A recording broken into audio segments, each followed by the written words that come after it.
Every student faces challenges, whether it's academic pressure, personal struggles, or even the weight of expectations. For Khalid, school has become overwhelming, with deadlines piling up and classmates making things even harder. But today, he chooses to take a step forward. Seeking help isn't always easy, but it is a sign of strength. Through counseling, he'll explore struggles, find solutions, and realize that he is not alone in this journey. This is Khalid's story, a story of challenges, resilience, and the power of support.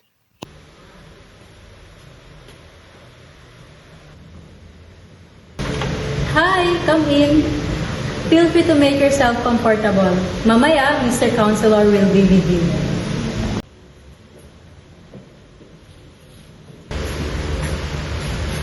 Hi, welcome. Please have a seat.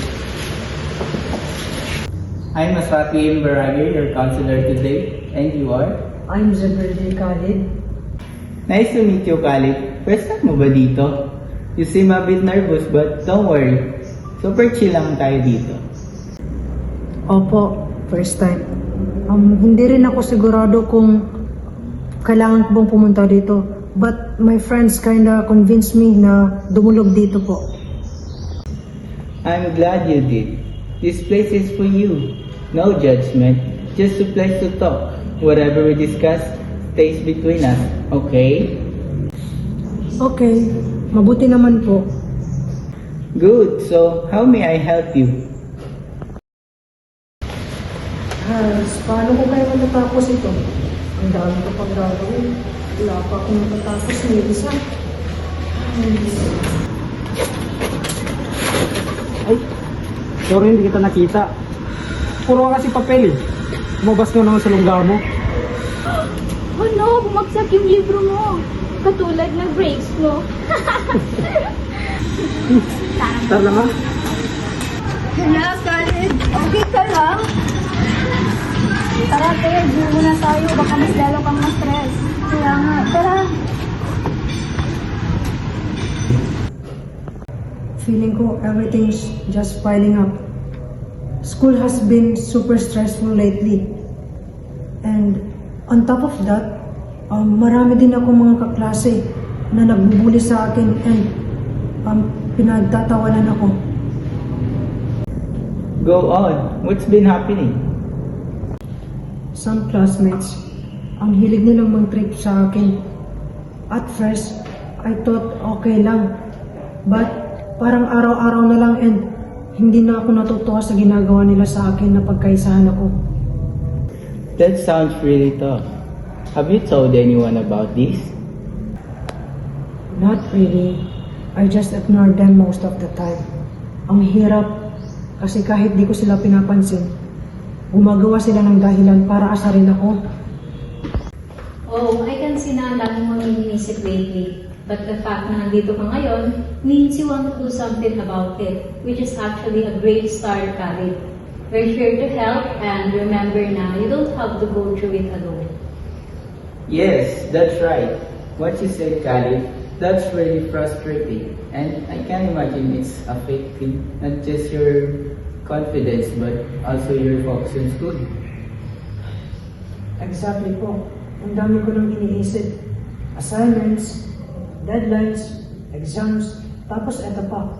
I feel like hindi ko na manage lahat ng stress every day. Parang may bago na namang hassle.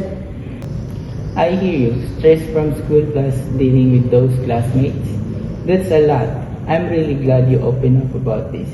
Let's work together to solve the problem. So, since medyo overwhelming nga yung mga deadlines mo, no? How about gumamit tayo ng planner or kahit phone reminders man lang para mas madaling i-track yung mga task mo? Yes, let's take this one step at a time. First, let's talk about the school stress. What's been the hardest part lately? Deadlines. Ang bilis kasi ng pacing ng subjects ko. Tapos, parang hindi ko na kaya keep up. Minsan, sobrang pagod na ako. Natutulala na lang ako sa laptop ko at walang natatapos na task. That is understandable. Burnout na yan. Have you tried breaking tasks into smaller steps? Instead of thinking na marami pang gagawin, you should focus on just one task at a time. I've tried, pero minsan, I'm still end up getting distracted. Social media, Netflix, minsan kahit yung simpleng paghiga lang sa kama, mas nagiging appealing pa siya kaysa sa paggawa ng schoolworks. I get that. Sometimes our brain just wants to escape, and social media is really tempting. Pero baka pwede mong subukan yung study technique na study for 25 minutes and break for 5 minutes. Minsan mas effective yun para hindi ka kagad mapagod. Mas mabuti nga po yun. Okay, here's the plan. First, break down your schoolworks into small tasks. Second, study with your friends para may motivations. In third, if those guys keep bothering you, we'll explore ways to address it, either by setting boundaries or involving someone in authority if needed.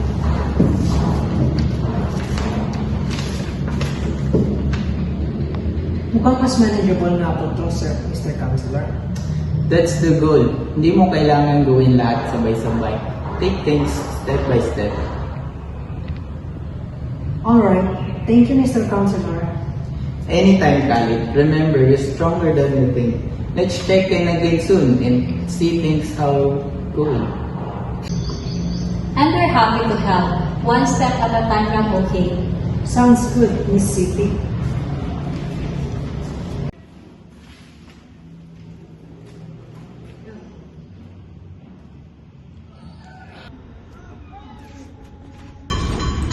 Uy, Khalid.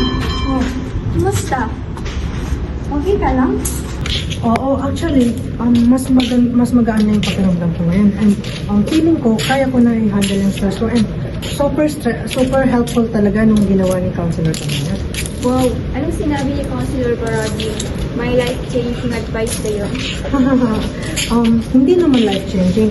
Pero yun, mas malinaw na yung pag-iisip ko ngayon and kaya ko na i-handle yung stress ko sa school. Counseling helped Khalid face his struggle, find solutions, and walk confidently with his friends. This is Khalid's story.